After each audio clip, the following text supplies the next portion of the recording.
Hey there, welcome to Izzo's Place. Thirsty Thursday. So you might have saw the short earlier, where I do the neck pour of the WhistlePig 6-year, and of course I did it kind of just to get this thing, the bottle topper that you can pour out. I imagine it's also part aerator, to be able to get some air moving in there. You know, kind of like the same thing that a wine stopper, a wine aerator would do. But it's just hilarious to me that it comes out the pig's mouth. It's kind of gross when you see it for the first time. What are you gonna do? So we're going to go ahead and delve into this a little bit, see what it tastes, and then I have a mini blind set up afterwards, just so we can compare it. So, WhistlePig. It's the only WhistlePig I own early in my bourbon career, and I do like ryes, and I don't think all WhistlePigs are ryes, but the ones that I've tried have been ryes. Oh, I didn't pour out of here. All right, back up. Never mind. You see it in the short. I did it in the short. It's a little bit gross. Sorry, I forgot to. Sometime I'll do we'll pour a bunch of stuff out of this. Anyway, so early in my career of whiskey tasting, I wasn't even tasting it yet. I was just enjoying it and learning to find tastes and notes in it that I like. It was way in the infancy, and I had asked some people I trust, my brother-in-law, about WhistlePig, and they described it as bottom shelf or top shelf that should be on the bottom. And so I kind of stayed away from it for a little bit. I did get to taste a 10-year-old rye that a friend of mine had bought, and that was very good. I'm not going to lie, it was very good, the 10-year rye. So when I saw this at a Florida Costco, and it came with a gimmick that made me smile, well, it was time to try it. And this thing was only $45. You know, I take that back, it wasn't at a Costco, it was at ABC Wines and Liquor. So I went ahead and got it, and got quite a few notes off of that neck pour, if you watched it. So let's go ahead and get into this, and I've tried to drink from it a little bit, just so that way we got some air in there. So we'll do an initial reaction off of this pour, and then we'll look at the bottle a little bit, talk about it, and then get a final decision on how I'm enjoying this pour, and then we'll blind it against two other ryes, and I'll tell you about them in a little bit. The WhistlePig 6-year, they call it the PiggyBack, and we'll check why in a little bit.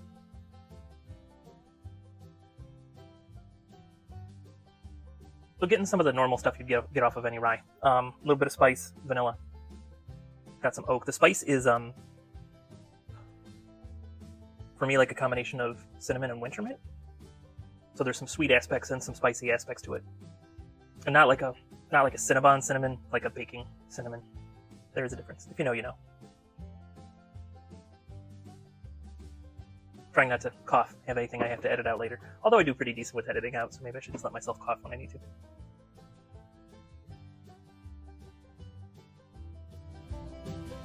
There it is. And then I should be fine for the rest of the video. Alright, so I'm getting a little bit of dill. And that's a note that I have heard other people get in rye, but I had never gotten myself until maybe a month ago in a rye pour I was enjoying with a friend. I mean, we each had our own pours. We weren't Lady in the Tramping it, but actually was getting like a dill note, like a pickle, but not vinegary, like just the dill from it. I don't know how else to explain it. So I get a little bit of that in here. So real light winter mint and cinnamon, a little bit of dill. Get some vanilla. I get a little bit of oak. It's really quite pleasant. I got no problems with this.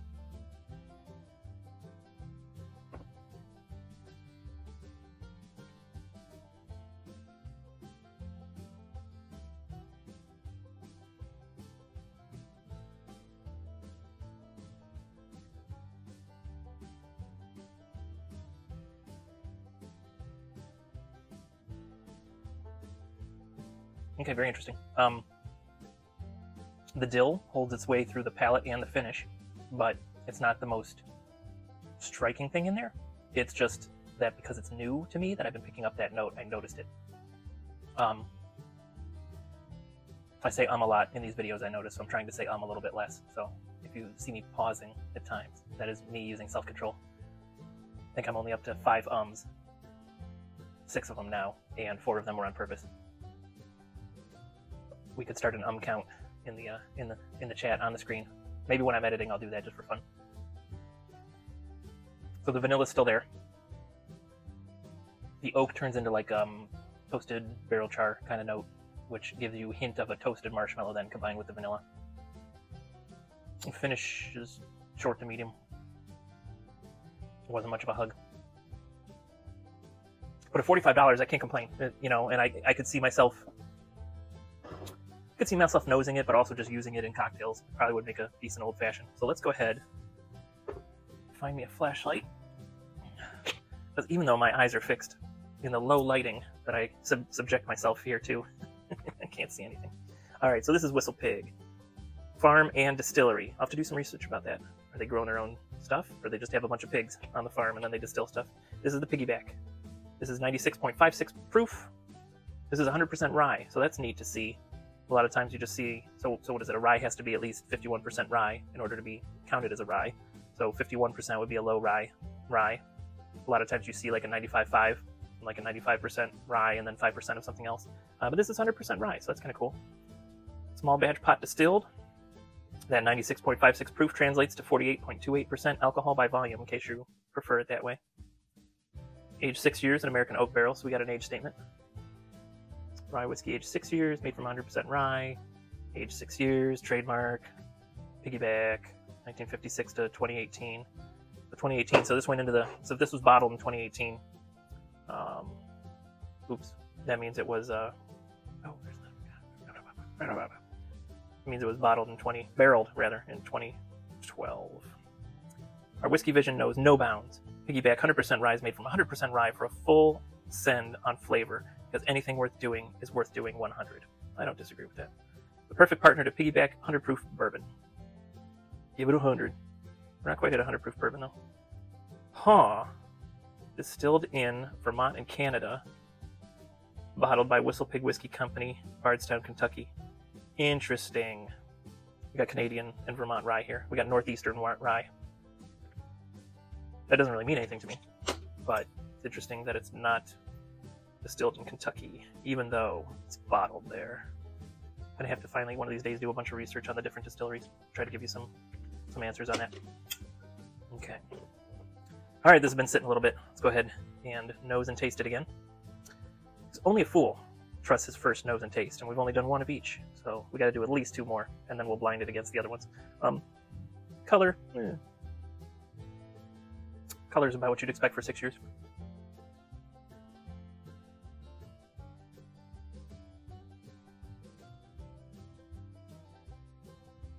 It's gotten a little sweeter as it sat here. Open up. Getting a little more of the vanilla. Less of the cinnamon, dill, and what else did I say? Clove? Cinnamon? No, clove. What did I say? I've already forgotten. It was only 10 minutes ago. Winter mint. Cinnamon, winter mint, and dill. So the vanilla's coming a little more forward on this second nosing. Just a hint of cherry in there too, which doesn't seem right.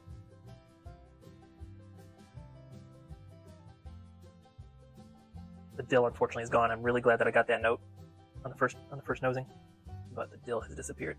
But with me, you never know, I might come in for the third nosing and the dill will be right back there.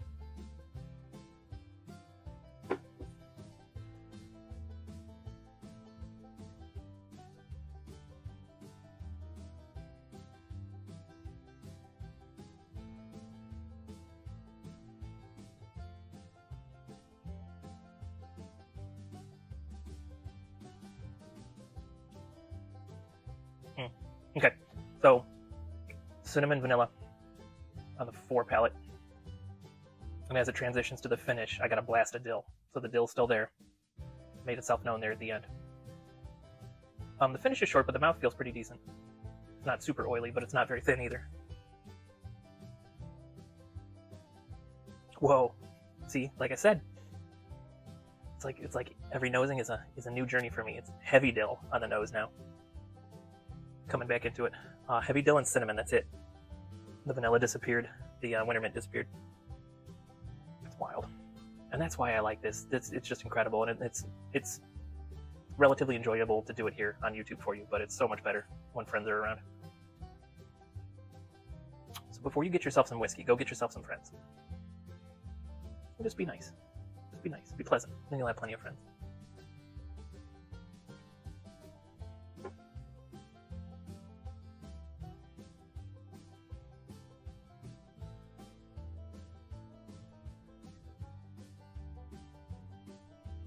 That's very interesting. Yeah, so the sweeter notes are coming through on the palate, and then as it transitions to the finish, I'm getting all the dill. All the dill and a tiny bit of black pepper. There's like something spicy in there, kind of black pepperish. So at $45, I think this is a tremendous rye. Oh, I'm missing a premiere of House Bourbon, but I'll watch it after I'm done recording this. So I'm going to pour a little bit more into this glass, so that way I can't tell what it is by the volume. But let me show you what it's going up against. So of course this one was basically 96.5 proof.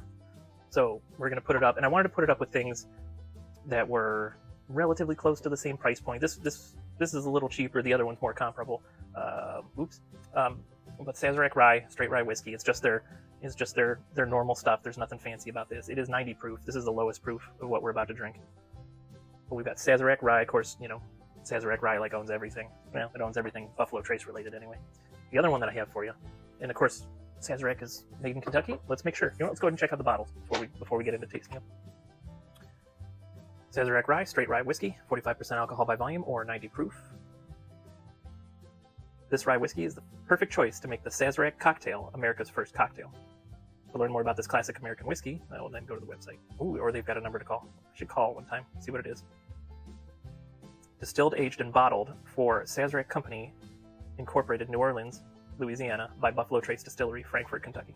So, Sazerac headquarters apparently in Louisiana, but Buffalo Trace distills it for them these days, mostly because they own Buffalo Trace. All right, so then our other one, Blue Note rye whiskey, and I've got some Blue Note bourbons. They've been very good. Well, let's see what Blue Note's all about. Blue Note rye whiskey, unfiltered small batch straight rye whiskey by the BR Distilling Company, 46.5% alcohol by volume, so 93% or 93 proof rather. Blue Note rye whiskey. Blue Notes were born in the 1920s on the streets of Memphis, Tennessee, and they have since found their way into almost every other form of music. You feel a Blue Note almost as much as you hear one. They are the twangy notes that give a blues song its edge, providing the beat with personality, spirit, and soul. Blue Note rye whiskey is artfully crafted to honor the Memphis blues and its influence on music through the creation of rock and roll. Like the blues, this rye whiskey is bold yet smooth.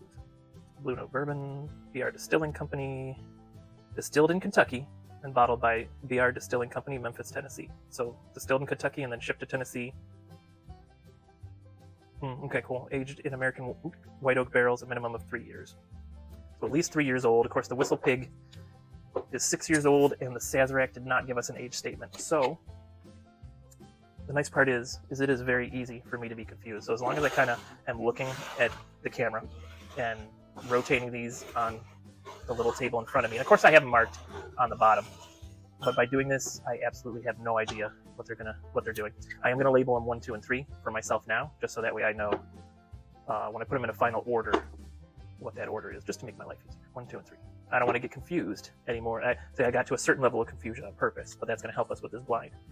And the other thing I'm going to do is we're going to hydrate a little and clear my palate.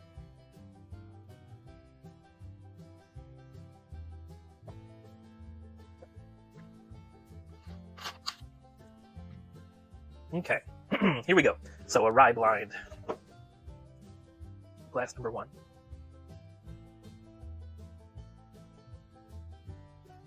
Got a hint of dill on that, but then it faded into vanilla. It's a little on the sweet side, but dill and vanilla are the main things there, with the vanilla being the foremost. I'm just going to nose them first, see what happens. This one's got a little more candy, but I'm not sure what kind of candy. Definitely vanilla notes. Didn't get any dill on this. There's some sort of fruit in there.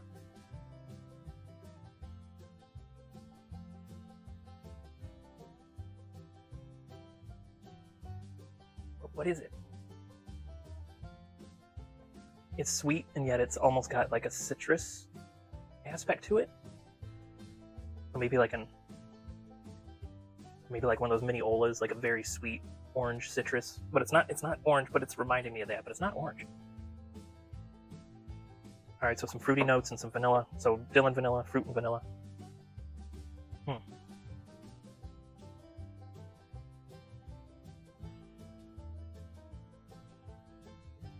This one's reading as sweet tarts and bubblegum. So like like a grape and a green apple sweet tart. What else did I say? Sweet tarts and something else?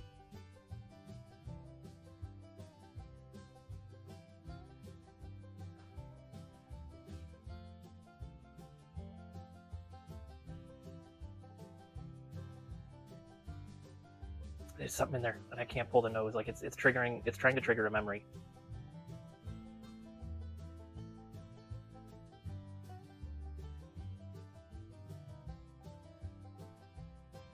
All right, coming in here and concentrating. It's got like a sweet tart combined with a Smartie. I know those are both candy and they're kind of similar, but it's like a sweet tart combined with a Smartie. There is something, I wouldn't call it dill, but there's something leaning towards dill. I don't know what it would be. Maybe it's more like a clove. It's my old note clove is back. All right, let's go through and taste them. We'll taste them in order. Number one.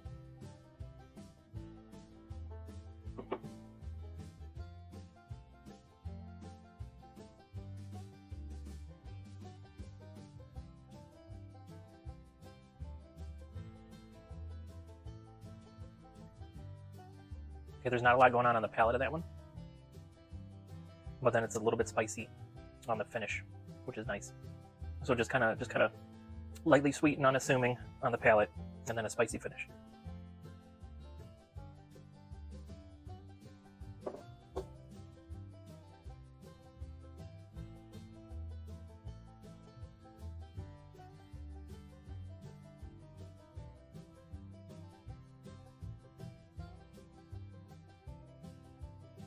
If I had to make a guess, I would say that was the Sazerac I just tried. Because kind of very similar, very mild on the palate, but then it's got some spice. And for me, when I taste the Sazerac rye on the finish, I get a hint of spice, like you open up a taco seasoning packet right before you dump it onto the beef or the chicken, and like that whiff of taco spice that comes up when you tear open the package. That's what the back end of a Sazerac reminds me of. I'm kind of getting that there. So that'll be embarrassing if this isn't Sazerac, but hey, it's a blind.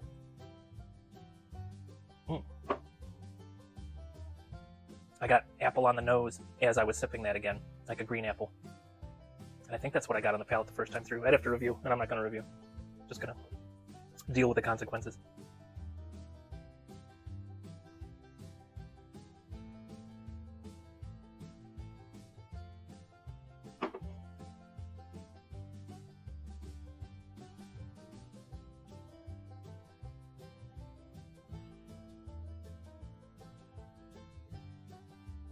Yeah, kind of all three of these. The finish on this third one's a lot longer. All three of these kind of, the front palate is muted, and then the back spicy. Actually, I like them in order from least to best, 1, 2, and 3.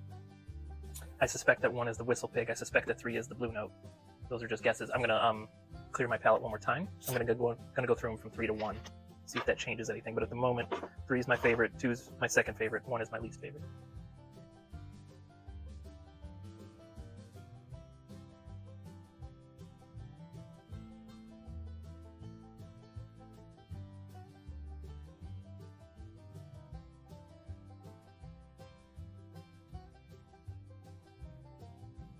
I know I've been swirling, but 2 of these didn't get rolled like the WhistlePig, so maybe that'll make a difference.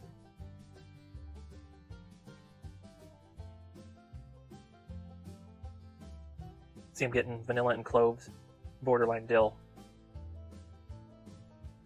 And I think I said, no, I said number 1 was a WhistlePig. We'll see if that changes. I will make a final guess before I reveal how foolish I am.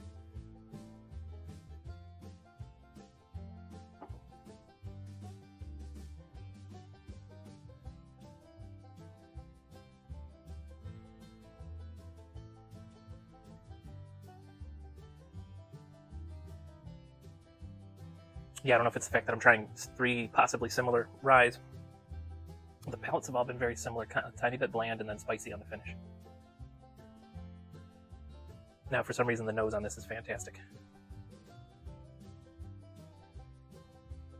The nose is like...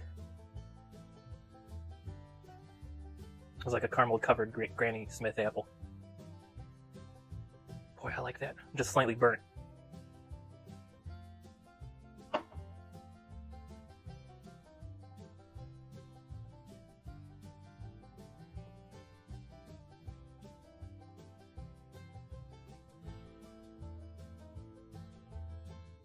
does have that taco seasoning at the end.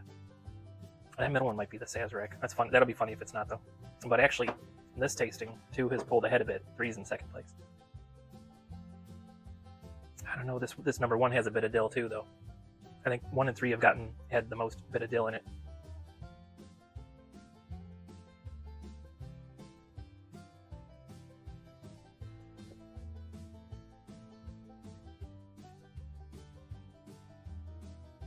All right, so 2 has taken over. 2 is in first place. 3 is in second place. 1 is in last place. My guess is that 1 is WhistlePig, 2 is Sazerac, 3 is Blue Note. Let's see how foolish or correct I am. So number 1, I doubled up the stickers so I couldn't see it by accident. Number 1 is Pig. Ooh, well that's exciting. It's a bummer that it's last place, but it's exciting that I guessed it properly. All right, second place was number 3.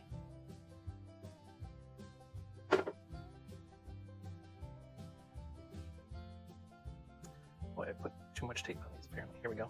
Second place was Blue Note. Yeah, I should probably hold it up and prove it. Second place was Blue Note in the third glass, which is what I guessed, and then should just approve it. Pig. And then, unless I did something really crazy, this one should say Saz on it. I'm surprised that Saz won though. Even though I guessed it correctly, going through that second time, that nose just won me over. Because I am about the full experience. And of course, for following along on the channel, you may have purchased some unusual tasting whiskey because I said it was good, because sometimes I forget that even an unusual, or what other people might determine is a bad flavor of whiskey, if it's unusual enough, I actually enjoy it. And so it might be a bad tasting whiskey, but it might be a good experience in my view. So I have to be careful. And when I am dealing with a whiskey like that, I try to make sure that I talk about the way I feel about unusual whiskeys. I once had a beer that kind of tasted like teriyaki sauce, and I was there for it. Anyway, so final thoughts then. Let me double check how much that Blue Note is. I'm gonna need my iPad. So I got the WhistlePig PiggyBack for 45 bucks plus tax. Let's go ahead and double check that. Oh, I'm already even on OHLQ already. Well, first let's double check the WhistlePig. Because the problem with WhistlePig can be that some of their expressions are very expensive. And I'll tell you what I mean in a second. Let's go ahead and search for that. Yeah, okay. So like the 10-year rye that I talked about, that's 80 bucks. That's actually not bad. But then you get to the old world age 12 years, that's 150 bucks. So it starts getting expensive. Now this PiggyBack bourbon usually retails at $50. I got it for 45, and mine came with the gimmick of the pig snout. I guess these prices aren't as bad as I'm remembering. Maybe I'll come back and give them a chance sometime. I'll give them a little more of a chance, but you know, it's hard to shell out. What I like to do for an aged whiskey, unless I've tried it and I know that it's tremendous, the most I want to pay for a whiskey is, if they have an age statement, is I don't want to pay more than $10 per decade. So a 10-year whiskey, I don't want to pay more than 100 bucks. And of course this WhistlePig 10-year that they have here, 90 bucks. So, you know, it fits within that. What else do we got here? And then the PiggyBack is 6 years. So at $45, that's a steal. But this one here that's aged 12 years and it's 150 bucks, that's 30 bucks over what I think it should be priced at. That's just my personal opinion. Let me see some other matches. They got other matches here. Ooh, they're 15-year-old, 300 bucks. No. 18-year-old, 400 bucks. No. No. What else we got here? Oh my goodness, the Boss Hog, 600 bucks.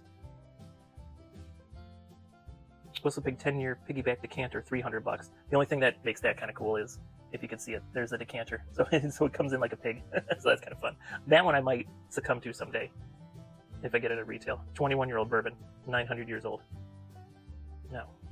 So some of these lesser ones I'm okay with, but man, some of those prices are crazy. 18-year single barrel, $600. No, I'm not doing it. There's another Boss Hog. But then here's a WhistlePig 10-year private barrel select. Granted, it's sold out on the website I'm looking at, but 100 bucks. Yeah, there you go. That's more like it. Oh, man, and this is retail. WhistlePig Beholden 25-year-old, $2,000 retail. That's crazy.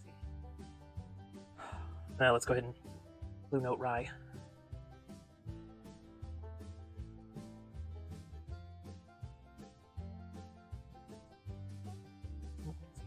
Blue Note. Anything? It's not giving me anything on the Blue Note. I paid between $35 and $40 for it down here in Florida, so it's probably similar in Ohio if I found it. And then the last one was a Sazerac rye. Yeah, 31 bucks. So